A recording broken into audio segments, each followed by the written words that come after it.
تو شکر بجا لایا جائے۔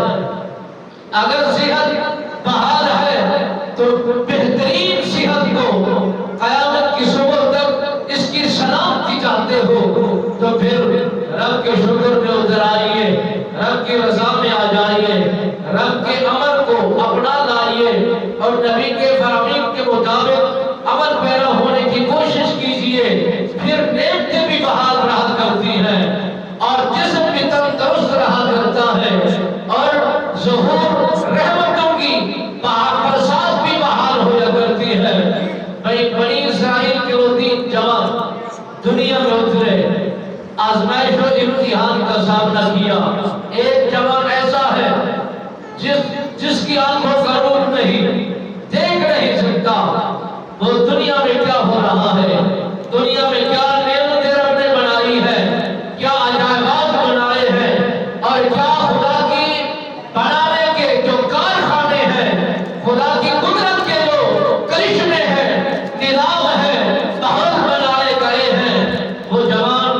آنکھوں کا نور ہوتا تو سارے زمانے کو دیکھتا، آنکھوں کا نور ہوتا تو انسانوں کو دیکھتا۔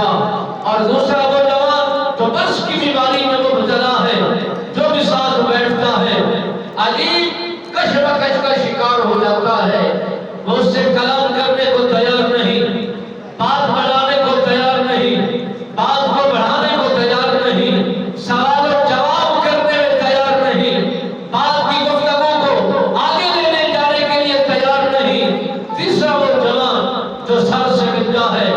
بات نہیں مگر لوگ مذاق اڑاتے ہیں، باتیں کرتے ہیں، طنز کرتے ہیں اور عجیب و غریب باتیں بڑھا دیتے ہیں۔ یہ 3 جوان دنیا میں اتر آئے، رب نے ایک فرشتے کو بھیجا کہ جاؤ یہ بنی اسرائیل کے جوان ہیں، اور اللہ کے فرشتہ زمین پر اتر کر امتحان لینے کے لیے روانہ ہوا۔ اے جوان بتائیے تمہیں رب نے کس وجہ سے بھیجا ہے، تمہارا معاملہ کیا ہے، نظام کیا ہے، کیا تمہاری کوئی منشا بھی ہے، تمہارا کوئی ارادہ بھی ہے، تمہارا کوئی نظریہ بھی ہے۔ وہ ملائکہ عرض کرتے ہیں، ان جوانوں کو بتاتے ہیں اور ان انسانوں نے عرض کیا حضور آپ لگتا ہے کوئی کامل مسلمان لگتے ہیں اور آپ کو نوازا گیا ہے، آپ کو عطا کیا گیا ہے، ہم آئے ہوئے ہیں دنیا میں، ہم ستائے ہوئے ہیں دنیا کے، ہم اپنے معاملات میں الجھے ہوئے ہیں، آپ ہماری مدد کیا کریں گے اور ہماری ہیلپ کیا کریں گے؟ اس فرشتے کو جو انسانی روپ میں بھیجا گیا تھا، انسانی شکل میں اتارا گیا تھا تاکہ ان کی آزمائش بھی لی جائے، امتحان بھی لیا جائے، پھر انہیں نوازا بھی جائے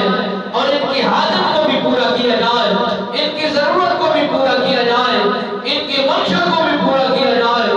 وہ انسانی روپ میں آنے والے فرشتے نے پوچھا اے جوان تجھے یہ بس کی بیماری ہے اور تیرے ساتھ زمانہ کلام نہیں کرتا، تیری مجلس میں نہیں بیٹھتے، تجھے اپنی رفاقت میں نہیں لیتے، تیرے ساتھ بیٹھ کر وقت نہیں گزارتے، کیا تیرا کوئی ارادہ بھی ہے؟ اس جوان نے عرض کی اگر تو مقبول دعا ہے اور اللہ نے تجھے یہ اختیار دیا ہے تو میری یہ بیماری دور ہو جائے، میں خدا کا شکر ادا